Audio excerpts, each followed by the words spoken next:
Good morning, guys. It's Andrea, and welcome to my YouTube channel, or if you're not new and you've been tuning in, welcome back. I've been doing these Streams in the Desert, daily devotional videos, and I want to do it for a whole year, and I've been doing them mostly with my daughter Penny in the mornings when we wake up, and so it's just a really nice way to start the day. If you haven't liked and subscribed, please do. It's so nice to just know that people are watching and hopefully enjoying these too. I really love this book. I'll show it to you. Oh, and I link under every one of the videos where to get it. Mwah! Oh, this is my 9-month-old. She's awesome. Oh, we just had a really great trip. The grandparents were here. So we didn't take the trip, they came.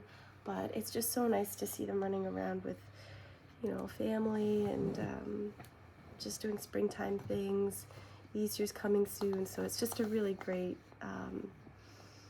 it's been a really great week so far. I hope yours has been good too. All right, here we go. I am going to read April 6th passage. So here we are. April 6th, I will stand upon my watch and set me upon the tower and will watch to see what he will say unto me. From Hab 2:1. There is no waiting on God for help.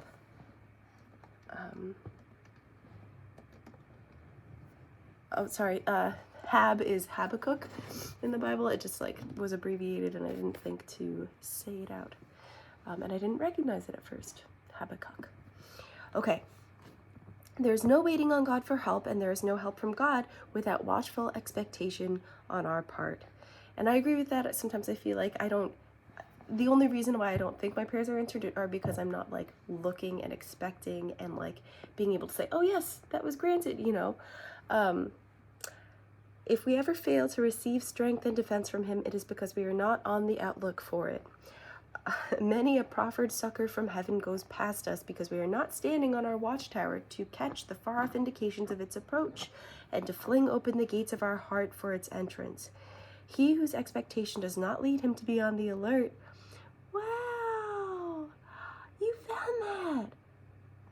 For its coming will get but little. Watch for God in the events of your life. The old homely proverb says, they that watch for providence will never want a providence to watch for. And you may turn it the other way and say, they that do not watch for providences will never have a providence to watch for. Unless you put out your water jars when it rains, you will catch no water. We want to be more businesslike and use common sense with God in pleading promises. If you were to go to one of the banks and see a man go in and lay a piece of paper on the table and take it up again and nothing more, if he did that several times a day, I think there would be soon orders to keep the man out. Those men who come to the bank in earnest present their checks, they wait until they receive their gold, and then they go, but not without having transacted real business. Isn't that right? They do not put the paper down, speak about the excellent signature, and discuss the excellent document, but they want their money for it, and they are not content without it. Yeah. These are the people who are always welcome at the bank, and not the triflers. Alas, a great many people play at praying. They do not expect God to give them an answer, and thus they are mere triflers. Our Heavenly Father would have us do real business with him in our praying. C.H. Spurgeon. And I've been thinking, after this year, if I find that this has been a grand, good experiment, I really like Spurgeon and his book Morning and Evening. Could maybe be the next series. Again, if I want to do this again, with all that free time. Thine expectation shall not be cut off. This is one of my favorite subjects in Christianity because there's this really good point, Pythagorean, I think made, the mathematician, Pythagorean's theorem, he basically said, if there is no God and you spent your whole life believing in something that was not true, maybe you wasted 80 years of your life, right? But what if you didn't expect God and you didn't hope for a God, and then after you died, you found out there was one and you gave up eternity?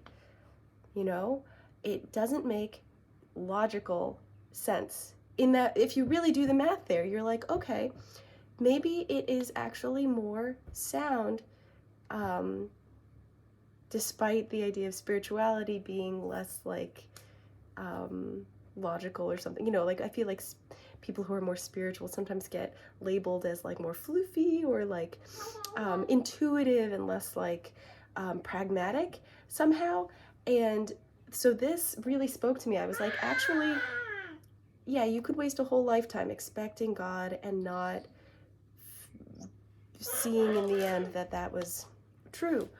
But forever is a really long time to miss out on. So doesn't it make sense to just admit that maybe there is, you know? Because why waste forever? It just doesn't make as much sense as just believing that maybe you are almightily loved, that you can expect great things out of your life. You know, why take that away from yourself? I love the idea that maybe the way that we're attuned, there was also a New York Times article about how the human brain, and I've mentioned it earlier in this series, the human brain is wired to want a God. You know, like people are always coming up with different religions, different belief systems, because we desire that. It's something that we crave in our nature, you know, and why would there be this hope for God if there was no reason for it? And it definitely couldn't, you know, be a possibility. It's kind of like with babies. They want food, they want water, they want love, they want family. And somewhere deep inside them, they just know that those things are really important, even if they can't explain it, they can't prove it to you. You know, it's just an interesting way to think about it. So, good things will not come for those who are not looking for them. There's a country song that is trending right now by Luke Combs, where he says, go out and chase your dreams because your dreams won't chase you back. You know, there's so many great things in life. We just have to be willing to, you know, make room for them, make space in your life. You'll always make time and space for the things that are important for you. And yeah, it's never the wrong time to do what truly is gonna make your life worth living. You know, why waste time not making your life worth living, right? And to some degree, we're not in control of it, but in this particular thing, I think we are. It's free will, you know? And so that's my getting on my soapbox for the morning. I am in a really good mood, so I guess that hopefully is coming across. Thank you so much for watching. Again, like and subscribe if you can so we can keep in touch. And if you want to check out the rest of my videos, I do a lot of like things for the girls. Did a lot of traveling with my husband, so there's some ideas there. And I'm trying to get back into like some day in the life, like morning routine things. I appreciate people watching and interacting, and yeah, it's been fun. So I'll talk to you later. See you tomorrow. Bye.